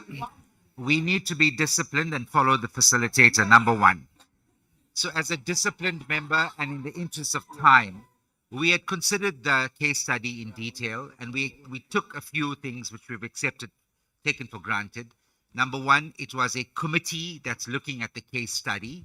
It was not some outside body. So when we refer to the committee here, we're talking about public works and infrastructure.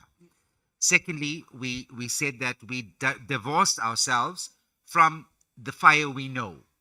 We assume that this is a case study of a fire that took place in Parliament. The fear that I have, and our members have discussed this in great detail, is that we will start to home in on this one particular incident that we are all familiar with. So we just assumed that there is a fire, and we deliberated on the point number one: what would the committee have done to prevent this fire? And I think it will apply to the entire Parliament precinct. So we felt that there should be regular and comprehensive safety audits to identify and address fire hazards in the building. And that should be reported on to the committee on a regular basis. I must thank our researcher there for his invaluable input in these suggestions. The committee must ensure that the National Assembly and other Parliament buildings were equipped with modern fire detection and suppression systems. Improve the security protocols to prevent unauthorized access, especially after hours, which might have deterred an arsonist. And we note that in this particular case, the example, not the case study, where it happened in Parliament, there was a person who gained entry. Obviously, there was no proper security protocols in place. He gained entry, got in, and interestingly enough, even the cameras were not working. So that will tell you that a lot could have been done to prevent this from happening. Provide regular training to all staff on fire prevention measures, emergency response protocols, and evacuation procedures, ensuring that the security personnel were vigilant and conducted regular patrols in high-risk areas. Consequence management. We believe that there has to be established clear accountability measures with a well-defined disciplinary process for any staff members or contractors that were found negligent in their duties. Ensure that an internal review of policies and practices around building security, procurement, and recruitment was done to identify systemic failures. Taken swift action based on the forensic investigators' findings, including holding responsible parties accountable for any irregularities or breaches. I just pause here for a moment and go to the example, actual example. Up to this day, we don't have that forensic report that should have been presented to Parliament, and what we should be doing as a committee is ensuring that the Secretary to Parliament comes to this committee and presents that report. So that's where it can start. We need to implement a transparent process for handling the investigation's findings. That's what's lacking currently, and making sure that all individuals implicated have the opportunity to respond to allegations. Finally, in respect of point 2, establish a zero tolerance policy for security breaches and administrative irregularities, with penalties clearly outlined for infractions. Now let's look at number 3, fast tracking the rebuilding of Parliament. So the researcher there, I didn't get the name, is it Denison? Inison? Shuaid. So Honorable Shuaid. So Honorable Shuaid has said to us that there's various examples around the world where they can build a building in a very with utmost speed. And my colleague here, Honorable Sipo, also mentioned that in China, they have systems where they can do a building in a week or 2 weeks' time. So obviously there's technology that can be used outside of our country that can be used to fast track the rebuilding project. So what we felt should happen is that in these instances, we need a project management team brought together as quickly as possible. Those who have the skills, the knowledge to be able to do a report and to look quickly at what's available out there. They will be overseeing the entire reconstruction project and reporting directly to the committee. We want them to engage with contractors in terms of their guidelines that we give them, engage with contractors that have a proven track record of fast-tracking buildings like this in areas where they come from, where they were able to complete similar projects on time and within budget. We then need to ensure that all necessary approvals, permits, and the procurement processes are fast-tracked. We also need to ensure that emergency funding is secured and prioritized, and the rebuilding process is done in such a way that we prevent bureaucratic delays.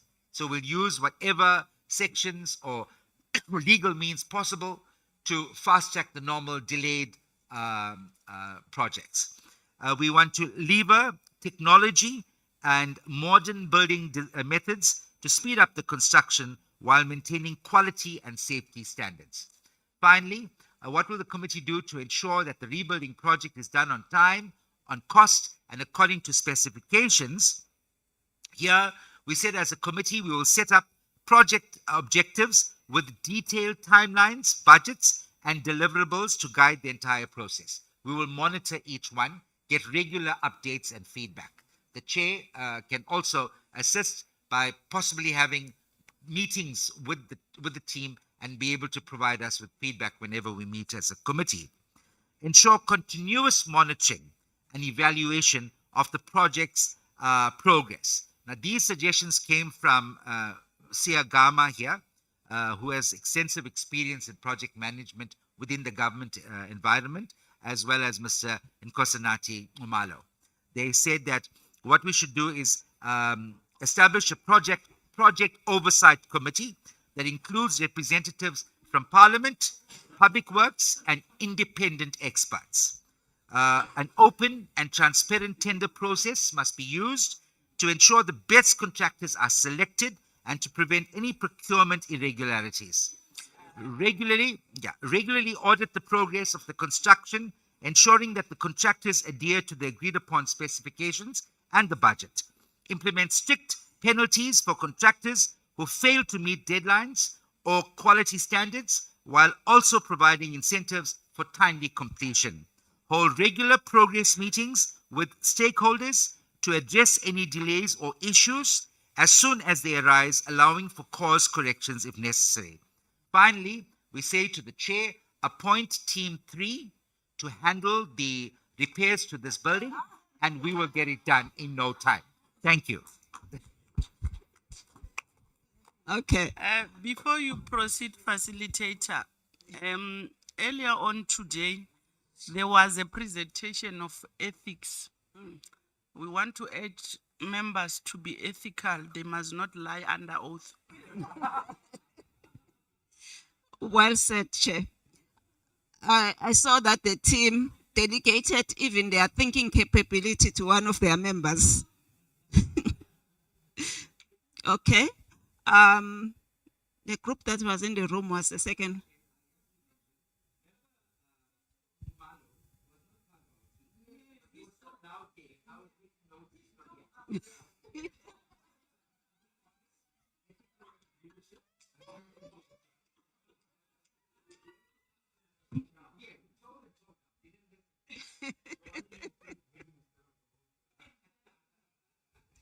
Okay, we'll take group 2 then.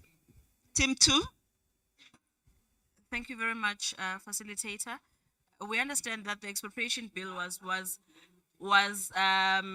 yes, as a participant in the workshop which Parliament has paid for, I would like to Protected present at what school. Group 2 has discussed.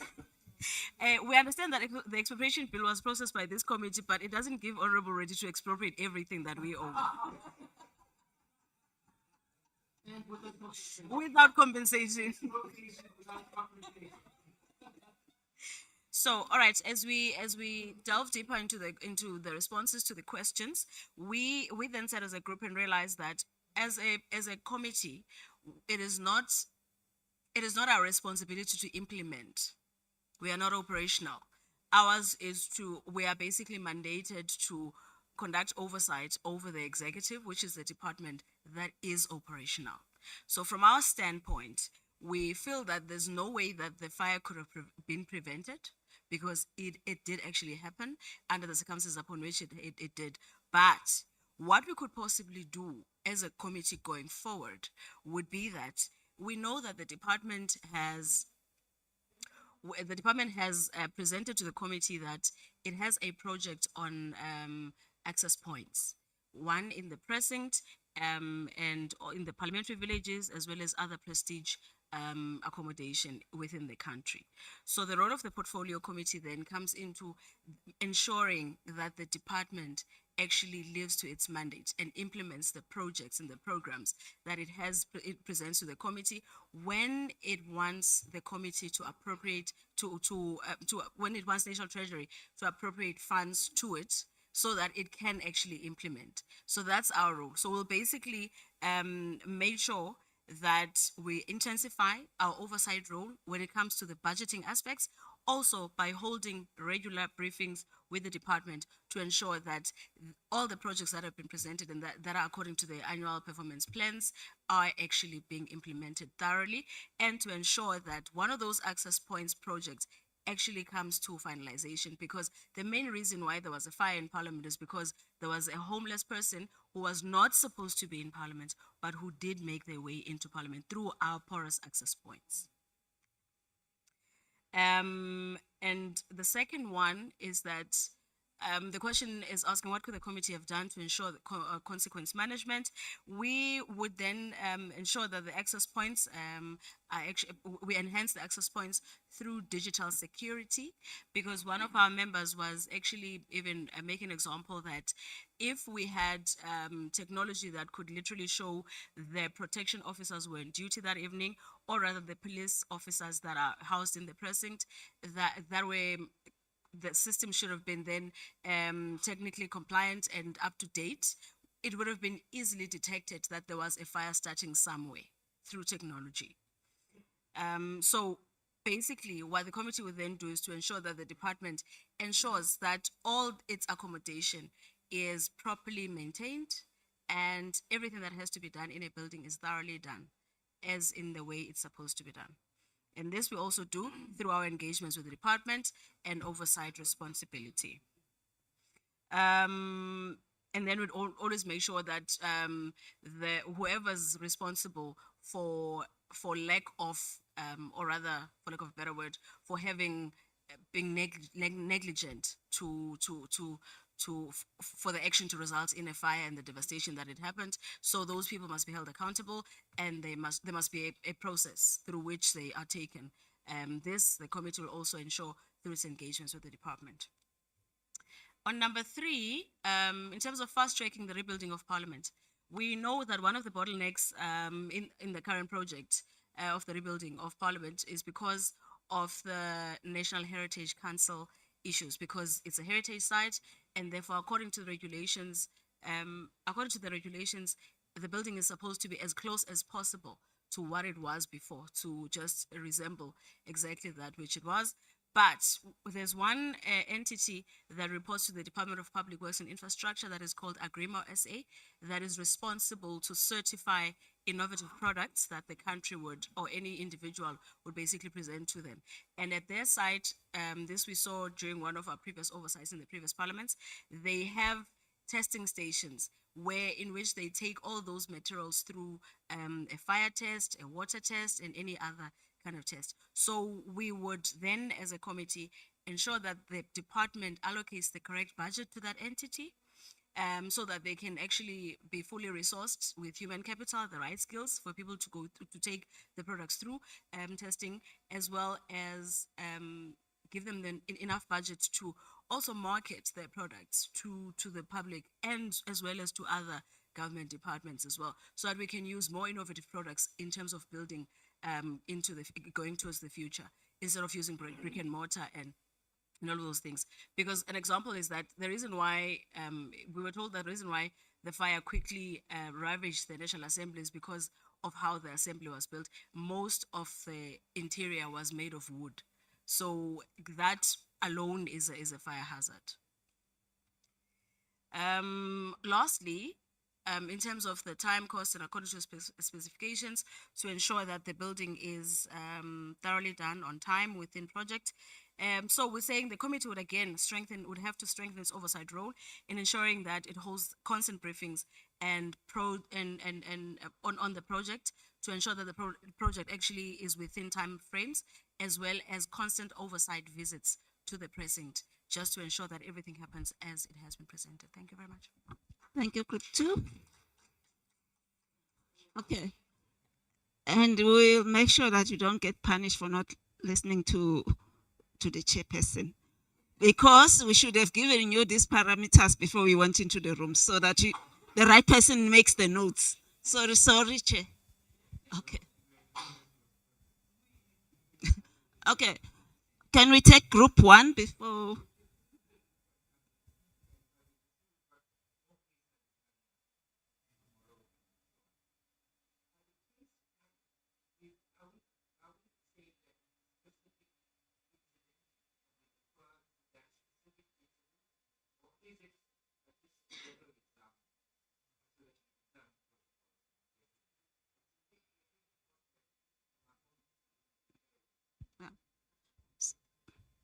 It was looking at what has happened, but it's important to learn from the past experience so that you know what to do forward.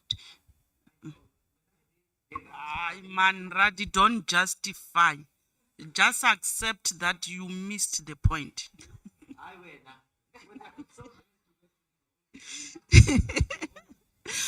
Okay, let me get back my class. Group 1. Group 1 report. No, thank you so much, Deputy Principal. I use that title when Deputy Principal, the case study that you have chosen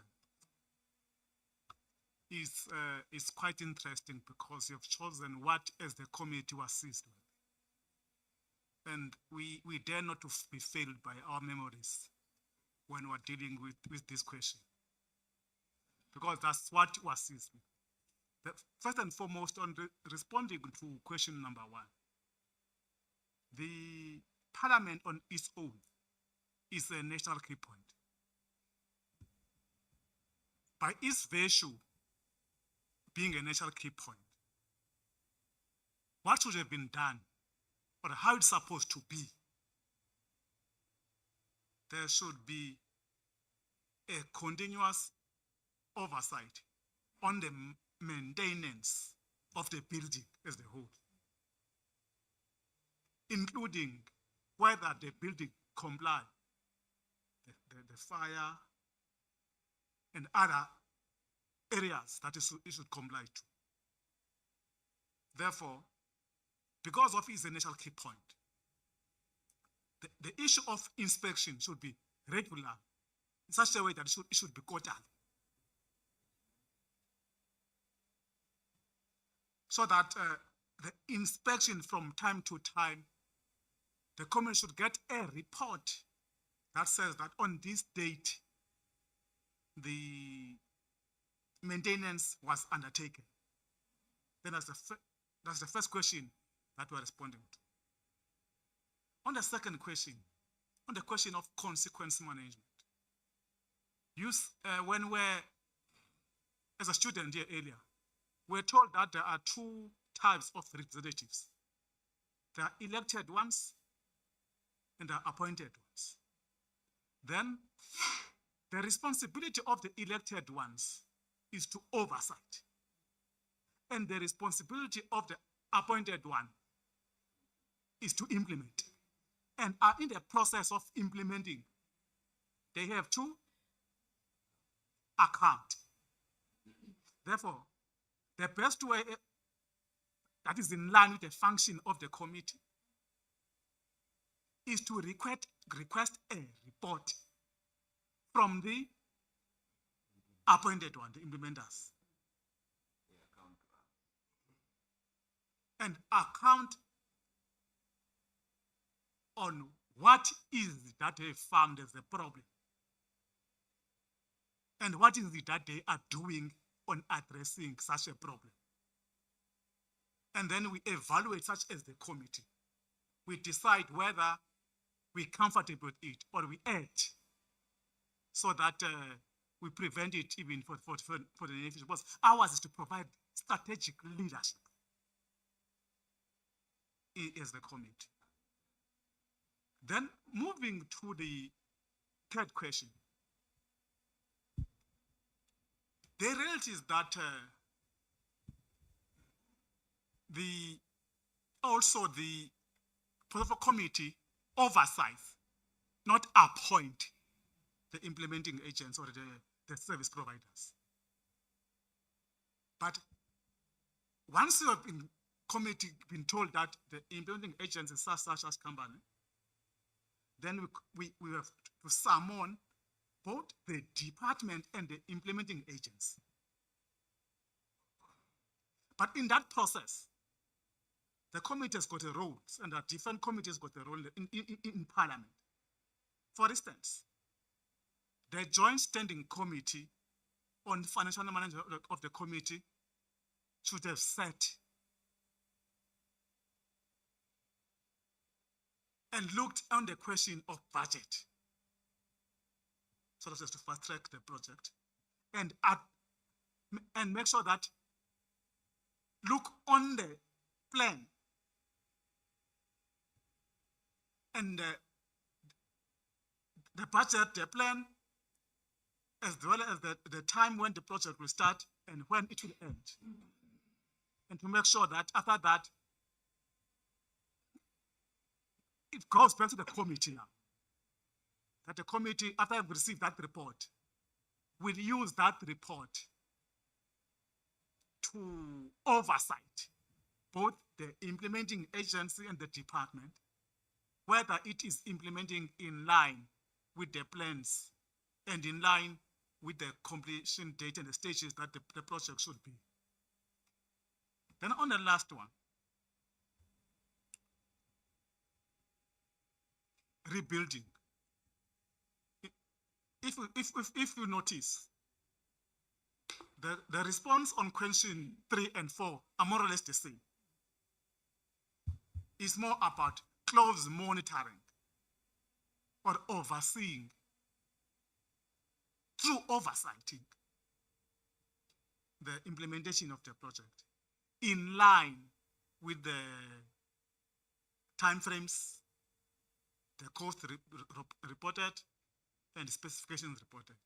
And we're aware that we're told that here that as members that delay on projects equals to more budget. Therefore, the closer monitoring and making sure that this is implemented on time remains our key responsibility to push the implementing agents to do that on time. And it's important to say that the implementing agents, for instance, on this case is DPSA. Therefore, the thinking can't be about what about to employ new technology from outside. DPSA is here in South Africa. And according to the plans presented, are plans that they will do it within the South African resources. Thank you so much. Thank you. Okay, well done to all the teams. I think what we wanted to highlight on this is part of your responsibility, which came out with your responses, that you do oversight. Some of the questions were more trying to make you more operational, and you were able to pick that up, that you're supposed to do oversight on what needs to happen. I think one of the things that we need not miss is the responsibility of DPW on the issue of maintenance of buildings. You know, that was one of the big things. Even the fence, the report talked about the fence that it had. They have the responsibility towards that. Security, there's someone else does that. But the building, the actual building, the fencing is part of what they need to do. I'm going to use us as an example as the National School of Government. in our building, there's been construction where the landlord decided to add more parking, and it's done. The parking has already been done, but we have a heritage site there, the old school, and with their building, there's cracks now in the old school, so they are not moving. We cannot use it, as a venue for us to do our work. It's been over 2 years now that they're not holding the owner of the building as well as the construction team responsible to finish the project and do the repairs that they need to do. So these are the kind of things that we experience. I know before the NSG moved to the building that we're in, there was a flood in the old building that DPW was maintaining, and they lost a lot of documents, and then they had to move, and that building sat there now empty for a very, very long time and paying services for it. So these are the kind of things that we need to be looking and holding the department responsible.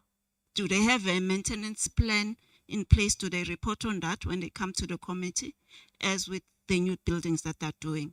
So some of the things that we're talking to, when it comes to consequence management, that report is very important. If things go wrong, the department is supposed to hold people responsible.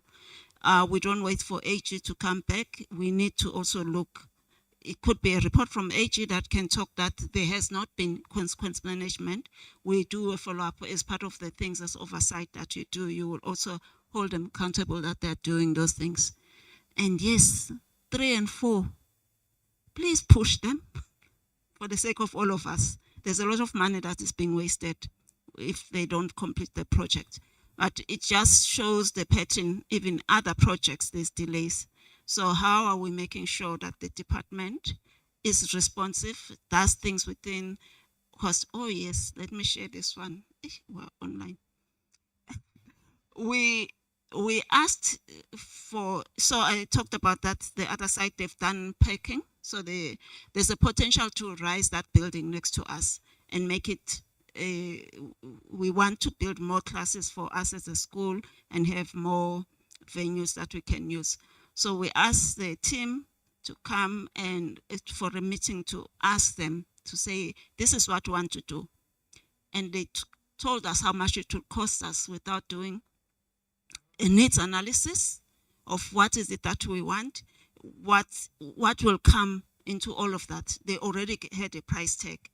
And we were like, how can you already have a price tag without understanding what is it we want built on here? So there's a need to make sure that they're professional and they do not overinflate prices of doing those kind of buildings. They should be within reason. Because now the price they gave us is unaffordable. You can't do that. So these are the kind of problems that we have. How do you determine the price of a new building without doing the proper feasibility and doing the proper costing of what are the needs of the client that you are servicing? So those are some of the ideas. So thank you for participating. I want us to end because it's very, very late now. Okay, it's 17:40. I know tomorrow we've got a half a day with the NSG. Then the other colleagues from VETS will then take over from there. So your homework for today is to reflect. So the first question that we're going to ask you in the morning is reflection of what are your takeaways from what we've covered so far. Normally this program takes us 3 days of a full program. So we've tried to reduce some of the things, some of what we do, we did not add because of the time limits. So some of that information you will find in supporting documents, you will find it on our e-learning platform. So you will be given about 3 months to access. You can download the resource files there. So any documents that are there, you're able to download and keep them on the computer for as long as you want. So you've got 3 months to be able to do that, after which they will close you off and move on. So anyone who hasn't been able to get on the e-learning platform, please speak to me and all my other colleagues that have disappeared now. We will be able to help you get your get you sorted on the e-learning. The presentations that we had, we will not be emailing them, we'll be uploading them on the e-learning platform so you can access them from there. Okay. Thank you very much. Enjoy your evening.